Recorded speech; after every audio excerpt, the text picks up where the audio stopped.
ओम श्री गणेशाय नमः। ओम नमः शिवाय। समन्न दान का वर्णन।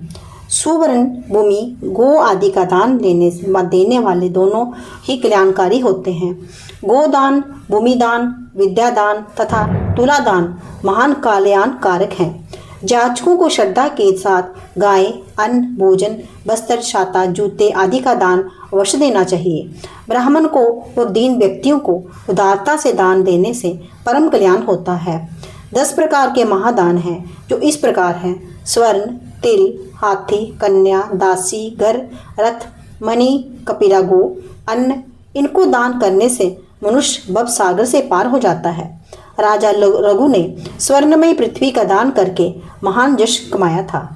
कपिला गो को वस्त्र भूषणों से युक्त करा के सींगों को स्वर्ण से मढ़कर तथा खुरों को चांदी से मढ़वाकर दान करने से लोक प्रलोक का सुधार कर मुक्ति को प्राप्त कर लेता है। इनकी गिनती सर्वोत्तम दानों में भी की जाती है। घर की सबसे प्रिय चीज का दान सबसे उत्तम है। तराजू में अपने भार के बराबर स्वर्ण दान अन्न का तोल कर द्विज को दान देने से जाने अनजाने में किए गए सभी पाप नष्ट हो जाते हैं। इस दान का नाम तुलादान है। तुलादान करने से व्यक्ति को इंद्र की पदवी मिलती है, स्वर्ग में दिव्य भोगों को भोगता है। पाताल लोक का वर्णन। श्री संत कुमार जी बोले, हे ब्यास जी, अब आप ब्रह्मांड के वर्णन की सुनिए। ब्रह्मांड जल से ऊपर स्थित है। इसे शिव जी के अंशावतार शेष नाग जी ने अपने मस्तक पर धारण कर रखा है। ये शेष नाग अनंत के नाम से प्रसिद्ध है। नाग कन्या इनकी सेवा करते हैं। ये संकर्षण रूप रुद्र है। इनकी शक्ति का ज्ञान देवताओं को भी नहीं है।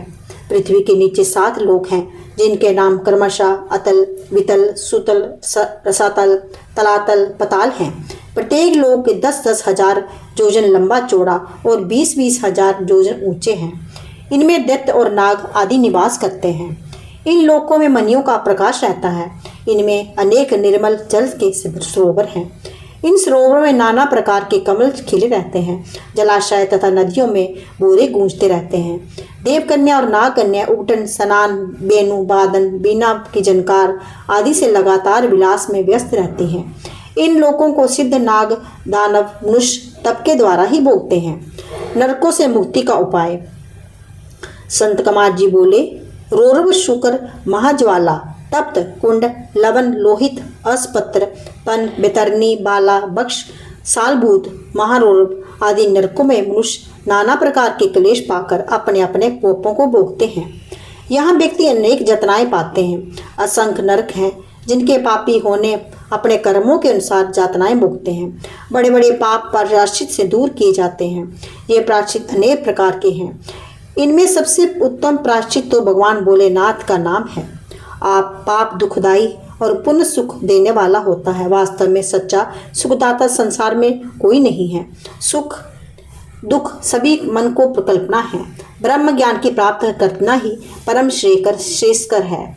शिव तत्व की प्राप्ति ही मनुष्य को पाप पुण्य ले नहीं लगते। अतः नरकों में बचने का सर्वोत्तम उपाय शिव जी की आराधना करना है। इससे ही मुक्ति मिलती है।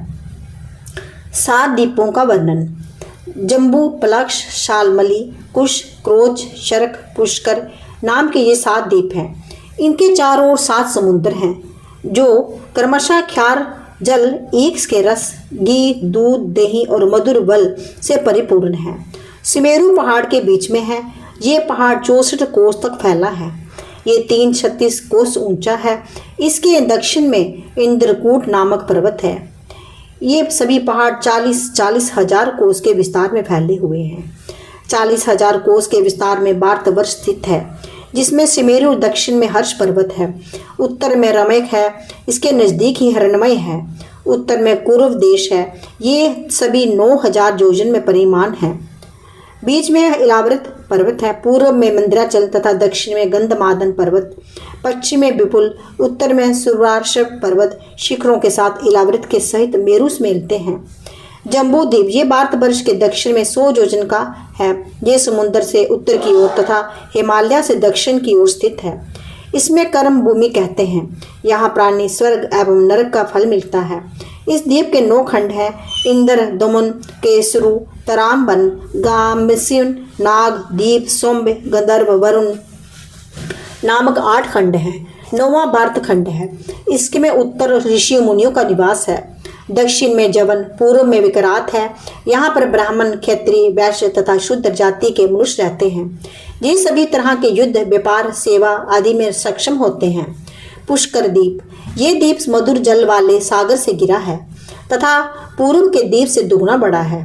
यहाँ एक पर्वत है जिसका नाम मानस पर्वत है, जहाँ जरा, रोग, शोक आदि बंधन नहीं है। यहाँ के निवासियों की आयु 10,000 वर्ष तक होती है तथा वे सत्यवादी होते हैं। यहाँ प्रजापति ब्रह्मा जी के निवास करते हैं। देवता, दैत्य आदि सभी ब्रह्मा जी की पूजा करते हैं। यहाँ के निवासियों का समय के अनुसार अपने आप ही भोजन मिलता जाता है। यहाँ पर पृथ्वी स्वर्णमयी है, इससे आगे मनुष्यों के लिए कोई लोक नहीं है।